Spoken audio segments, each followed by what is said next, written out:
2026 August 19 Siraj editorial. വിഴിഞ്ഞം വികസനത്തിന്റെ സമുദ്ര കവാടം.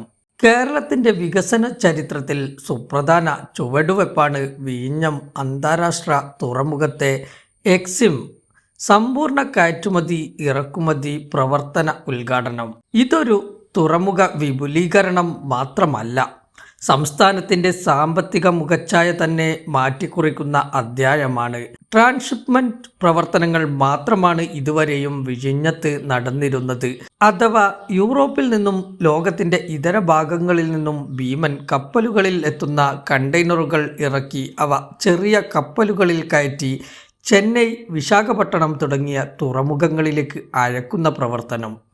ഇനി മുതൽ രാജ്യത്തെ പ്രത്യേകിച്ച് ദക്ഷിണേന്ത്യയിലെ വ്യവസായികൾക്ക് തങ്ങളുടെ ഉൽപ്പന്നങ്ങൾ ലോറികളിൽ വിഴിഞ്ഞത്തെത്തിച്ച് ഇവിടെ നിന്ന് നേരിട്ട് തന്നെ വൻകിട മദർഷിപ്പുകളിൽ ലോകത്തെ ഏത് കോണിലേക്കും കയറ്റി അയക്കാനാകും.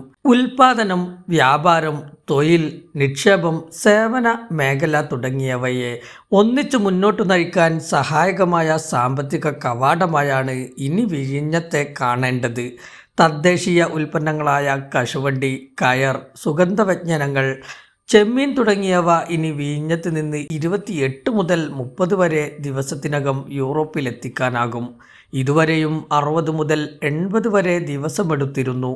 കസ്റ്റംസ് ക്ലിയറൻസ്, ഷിപ്പിംഗ് ഏജൻസികൾ, ട്രാൻസ്പോർട്ടേഷൻ, വെയർഹൗസിംഗ്, IT മേഖലകളിൽ വിഴിഞ്ഞം തുറമുഖം ആയിരക്കണക്കിന് തൊഴിലവസരങ്ങൾ സൃഷ്ടിക്കുകയും GST, കസ്റ്റംസ് വരുമാനം, മറ്റു പ്രാദേശിക നികുതികൾ തുടങ്ങിയവയിലൂടെ കേരളത്തിൻ്റെ സമ്പദ് വ്യവസ്ഥയ്ക്ക് മുതൽക്കൂട്ടാകുകയും ചെയ്യും.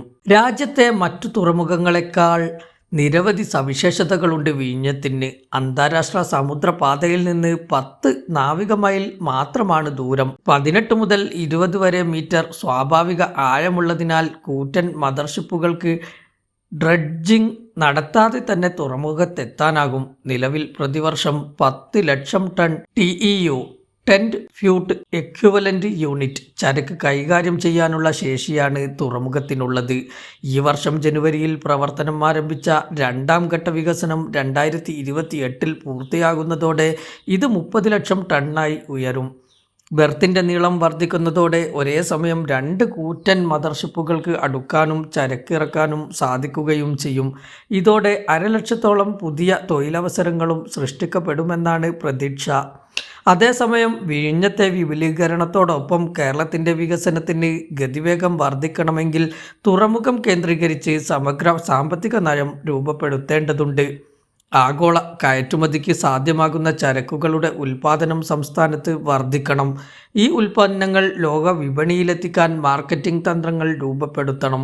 പുറത്തുനിന്ന് വരുന്ന അസംസ്കൃത വസ്തുക്കൾ സംസ്കരിച്ച് കയറ്റുമതി ചെയ്യാനുള്ള സാഹചര്യം സൃഷ്ടിക്കുകയും വേണം.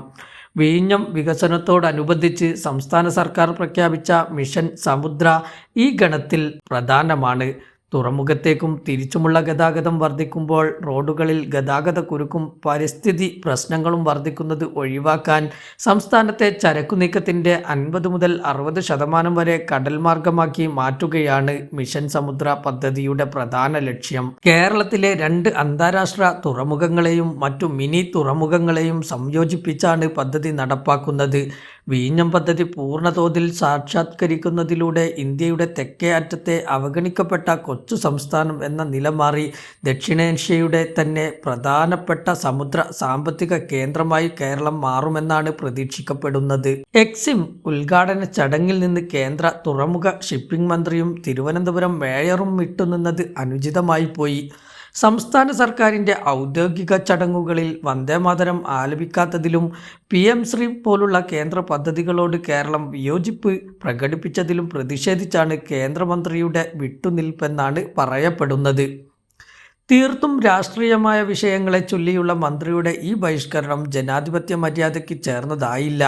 വിഴിഞ്ഞം പോലെ ദേശീയ പ്രാധാന്യമുള്ള ഒരു പദ്ധതി സാക്ഷാത്കരിക്കപ്പെടുമ്പോൾ അതേതെങ്കിലും രാഷ്ട്രീയ പാർട്ടിയുടെ മാത്രം പരിപാടിയായി കാണാവുന്നതല്ല. കേന്ദ്ര സംസ്ഥാന സർക്കാരുകളുടെയും പ്രാദേശിക ഭരണകൂടങ്ങളുടെയും സംയുക്ത പങ്കാളിത്തത്തോടെ ജനങ്ങളുടെ നികുതിപ്പണം കൊണ്ട് നടപ്പാക്കുന്ന പദ്ധതിയെ അതേ നിലയിൽ കാണാനുള്ള വിശാല മനസ്കതയാണ് ഉത്തരവാദപ്പെട്ട മന്ത്രിമാർ പ്രകടിപ്പിക്കേണ്ടത്. ഇത്തരം ഘട്ടങ്ങളിൽ ജനപ്രതിനിധികൾ കക്ഷി രാഷ്ട്രീയത്തിന് അതീതമായി പ്രവർത്തിക്കാൻ ബാധ്യസ്ഥരാണ്. നേട്ടങ്ങൾ നാടിൻ്റേതാണ്, രാജ്യത്തിൻ്റേതാണ്. വ്യക്തിഗതമോ രാഷ്ട്രീയമോ ആയ വിയോജിപ്പുകൾ കാരണം വികസന ചടങ്ങുകളിൽ നിന്ന് മാറി നിൽക്കുന്നത് ഭരണഘടന നൽകുന്ന പദവിയോടും നികുതിദായകരോടും കാണിക്കുന്ന അനാദരവാണ്. വിയോജിപ്പുകളും പ്രതിഷേധം രേഖപ്പെടുത്താൻ രാഷ്ട്രീയ വേദികളും പാർലമെന്റിന്റെ ഇരുസഭകളും നിലനിൽക്കെ വികസന പദ്ധതികളുടെ വേദികളെ അതിനായി ഉപയോഗപ്പെടുത്തുന്നത് തെറ്റായ കീഴ്വഴക്കം സൃഷ്ടിക്കും. പൊതു താൽപര്യങ്ങൾ മുൻനിർത്തി ഇത്തരം വേദികളിൽ ഒന്നിച്ചു നിൽക്കുകയാണ് ജനപ്രതിനിധികൾ വേണ്ടത്.